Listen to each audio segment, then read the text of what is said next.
Welcome again दोस्तों। Monday को जब रीचा मैम ने डिनर लगाया तो रिंकू ने कहा मुझे ये खाना नहीं खाना। तो रोजी ने कहा आज मेरा मूड बहुत ही खराब है क्योंकि मेरे सोशल साइंस में नंबर बहुत ही कम आए हैं। तो अजय जैसे ही टेबल पे आए तो उन्होंने कहा उफ ये सरकार, उफ ये टैक्स, आज ही 90,000 रुपए का टैक्स भर के आया हूँ। तो माँ ने कहा रोज की 8-8 गोलियां खा के मैं तो परेशान हो गई हूँ।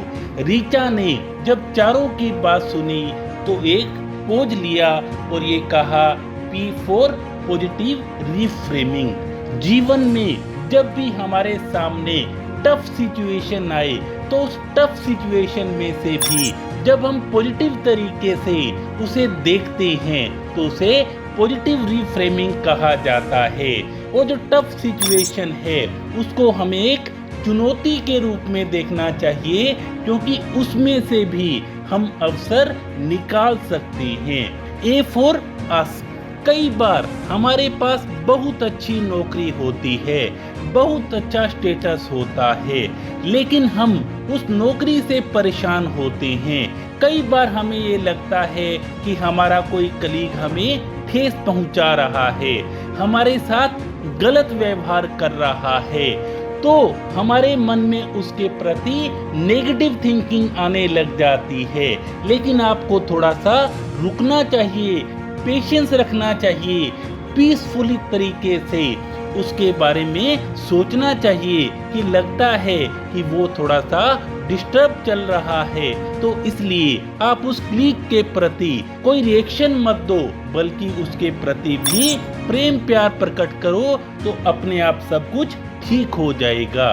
You for understanding. रीचा ने कहा अजय यदि तुम 90,000 का टैक्स भर के आए हो तो इसका मतलब तुम्हारी सैलरी बहुत अच्छी है।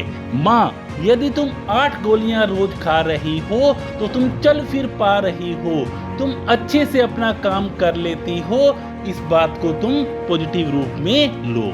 रिंकू बेटा अगर तुमने ये खाना नहीं खाना तो मैं तुमको कुछ और बना देती हूँ या मार्केट से ऑर्डर करके अभी कुछ और मंगवा देती हूँ।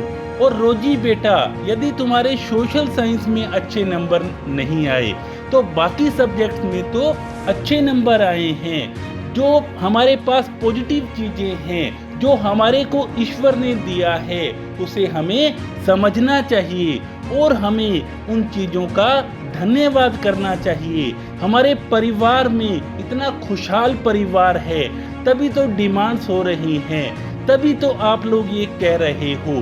तो हमें क्या करना चाहिए, इन चीजों को समझना चाहिए। S for show. जब खुशी का एक दरवाजा बंद होता है तो दूसरा ऑटोमेटिक ही खुल जाता है, लेकिन हम तो बस बंद दरवाजे को ही इतनी देर तक देखते रहते हैं कि हमें जो दूसरा दरवाजा हमारे लिए खुला है वो हमें दिखाई ही नहीं देता। E for enjoy. हमें जो खुशियाँ चीजें मिली हुई हैं उसको एंजॉय करना चाहिए, उसके प्रति आभार प्रकट करना चाहिए और ईश्वर का कोटि कोटि धन्यवाद करना चाहिए।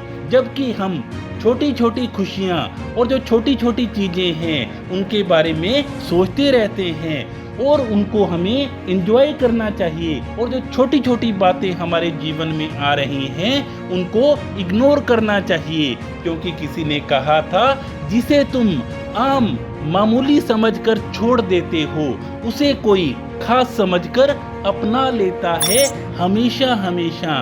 तो जीवन में जो आपको ईश्वर ने दिया है, ईश्वर ने जो गिफ्ट दिया है, उसे आप अपनी जिंदगी में अपनाइए और आपकी जिंदगी उससे खुशहाल हो जाएगी। Thank you so much.